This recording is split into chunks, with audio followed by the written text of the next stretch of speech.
नमस्कार दोस्तों, स्वागत है आपका ज्ञान गंगा हिंदी में। आइए यहाँ हिंदी विषय के कुछ महत्वपूर्ण क्वेश्चन को देखते हैं, जो कि आगामी वनडे परीक्षाओं हो, चाहे किसी भी प्रकार की परीक्षा हो जिसमें बार बार पूछे जाते हैं, ये बार बार जिनकी आने की संभावना रहती है। पहला क्वेश्चन है हमारा, किस तिथि को हिंदी को राजभाषा बनाने का निर्णय लिया गया था?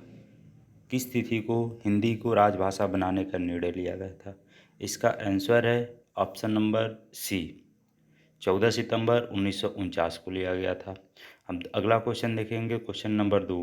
बघेली बोली का संबंध किस उपभाषा से है? राजस्थानी, पूर्वी हिंदी, बिहारी, पश्चिमी हिंदी। तो बघेली बोली का जो संबंध है यह पूर्वी हिंदी से है। इसमें मुख्य रूप से 3 बोलियाँ आती हैं, अवधी, बघेली तथा छत्तीसगढ़ी, जिसमें बघेली कौन सी हो गई? पूर्वी हिंदी। और अगला क्वेश्चन है क्वेश्चन नंबर 3।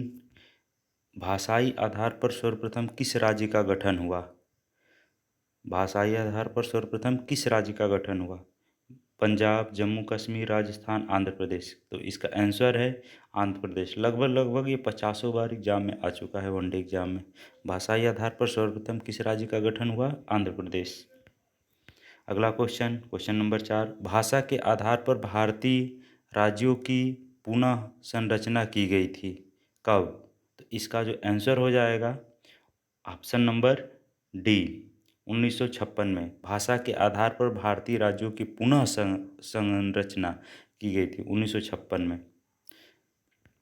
अगला क्वेश्चन नंबर देखते हैं 5। हिंदी खड़ी बोली किस अपभ्रंश से विकसित हुई है? मागधी, अर्धमागधी, सौरसेनी, ब्राह्मण। हिंदी खड़ी बोली किस अपभ्रंश से विकसित हुई है? तो इसका आंसर है सौरसेनी। सौरसेनी से हिंदी खड़ी बोली विकसित हुई है। जैसे यदि बात किया जाए हिंदी की, हिंदी सबसे पहले इसकी आदिजन्य संस्कृत को माना जाता है।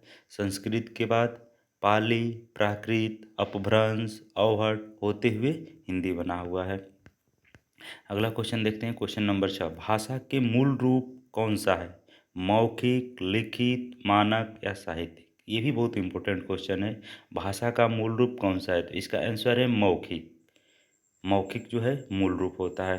Question number next, question number 7। मानक हिंदी का विकास किस बोली से हुआ है? मानक हिंदी का विकास किस बोली से हुआ है? तो ऑप्शन है ब्रजभाषा, राजस्थानी, अवधी, खड़ी बोली। इसका आंसर हो जाएगा हम लोगों का डी, खड़ी बोली। मानक हिंदी का विकास खड़ी बोली से हुआ है। क्वेश्चन नंबर 8 की तरफ चलते हैं। क्वेश्चन नंबर 8 है, ब्रजभाषा है पूर्वी हिंदी की, पश्चिमी हिंदी की, बिहारी हिंदी की, पहाड़ी हिंदी की? तो इसका है पश्चिमी हिंदी की। पश्चिमी हिंदी में कई भाषाएं आती हैं, जैसे खड़ी बोली, ब्रजभाषा, हरियाणवी, बुंदेली, कन्नौजी, जिसमें इसकी ब्रजभाषा भी है। इसलिए पश्चिमी हिंदी की प्रमुख जो ब्रजभाषा है, पश्चिमी हिंदी की भाषा है, बोली है। अगला क्वेश्चन हम लोग देखते हैं, मगही किस उपभाषा की बोली है? मगही किस उपभाषा की बोली है? तो इसका जो आंसर मगही किस उपभाषा की बोली है? राजस्थानी, पश्चिमी हिंदी, पूर्वी हिंदी, बिहारी हिंदी। तो इसका आंसर है option number D, Bihari Hindi. Bihari Hindi में यदि हम लोग देखेंगे तो प्रमुख जो बोलियां हैं मगही, मैथिली, भोजपुरी। मगही, मैथिली, भोजपुरी, ये जो है बिहारी हिंदी के अंतर्गत आती हैं।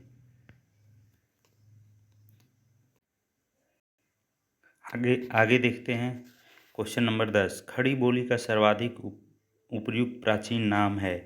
खड़ी बोली का सर्वाधिक उपयुक्त प्राचीन नाम है रेख्ता, हिंदवी, कौरवी, देहलवी।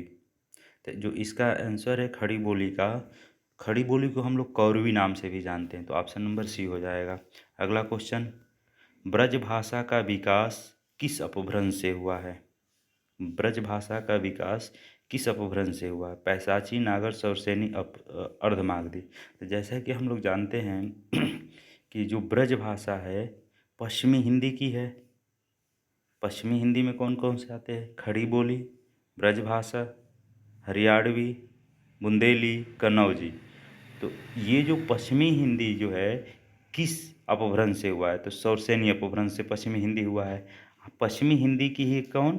ब्रजभाषा। तो इसलिए इसका आंसर हो जाएगा ब्रजभाषा का विकास शौरसेनी अपभ्रंश से हुआ है। और नेक्स्ट क्वेश्चन पे चलते हैं। ढूढ़ाही राजस्थान के किस क्षेत्र में प्रचलित है? तो कोटा बूंदी में, अलवर भरतपुर में, जयपुर सवाई माधोपुर में। ढूढ़ाही राजस्थान के किस क्षेत्र में प्रचलित है? तो इसका आंसर है जयपुर सवाई माधोपुर में। ढूढ़ाही जयपुर सवाई माधोपुर में है। Next question. ढूढ़ाही बोली है उत्तरी राजस्थान की, दक्षिणी राजस्थान की, पूर्वी राजस्थान की या पश्चिमी राजस्थान की? ढूढ़ाही बोली कहाँ की है? तो इसका आंसर है ऑप्शन नंबर सी, ढूढ़ाही पूर्वी राजस्थान की बोली है। क्वेश्चन नंबर नेक्स्ट चलते हैं। 14। राजस्थानी भाषा का उद्भव किस क्षेत्रीय अपभ्रंश से हुआ? उसका नाम क्या है? राजस्थानी भाषा का उद्भव किस क्षेत्रीय अपभ्रंश से हुआ? तो इसका जो आंसर हो जाएगा शौरसेनी अपभ्रंश से हुआ है राजस्थानी भाषा का उद्भव। Next question. संविधान के अनुच्छेद 351 में किस विषय का वर्णन है?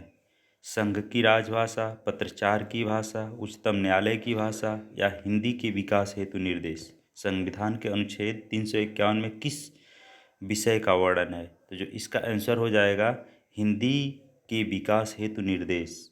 जो 351 में हिंदी के विकास हेतु निर्देश दिया गया है। अगला क्वेश्चन।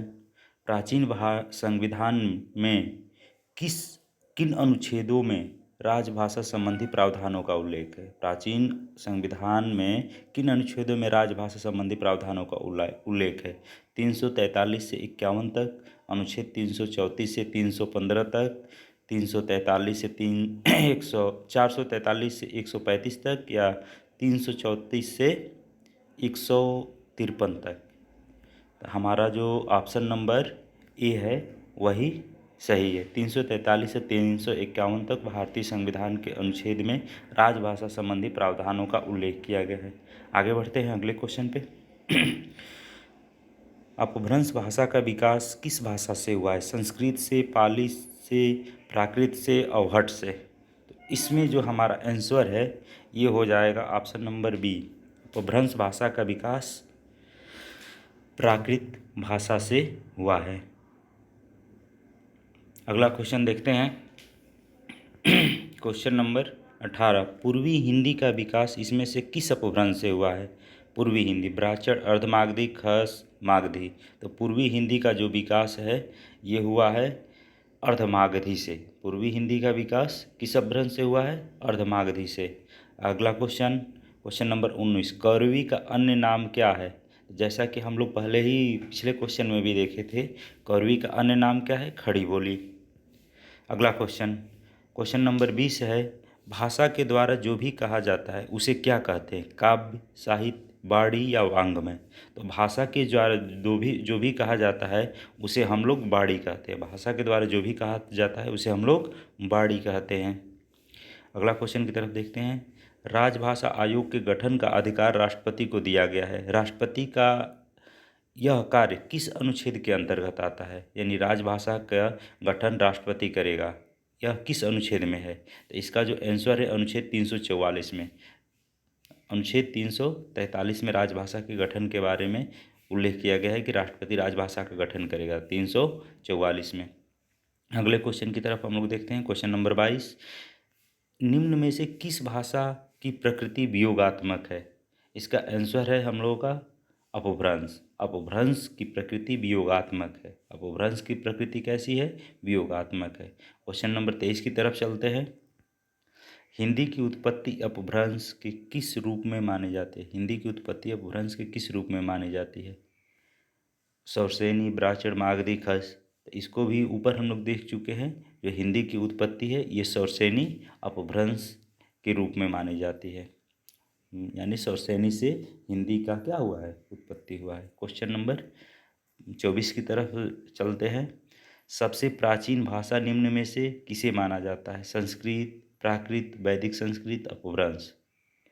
तो जैसा कि हम लोग जानते हैं इसमें दो दे दिया है, संस्कृत और वैदिक संस्कृत। हिंदी की आदि भाषा जो है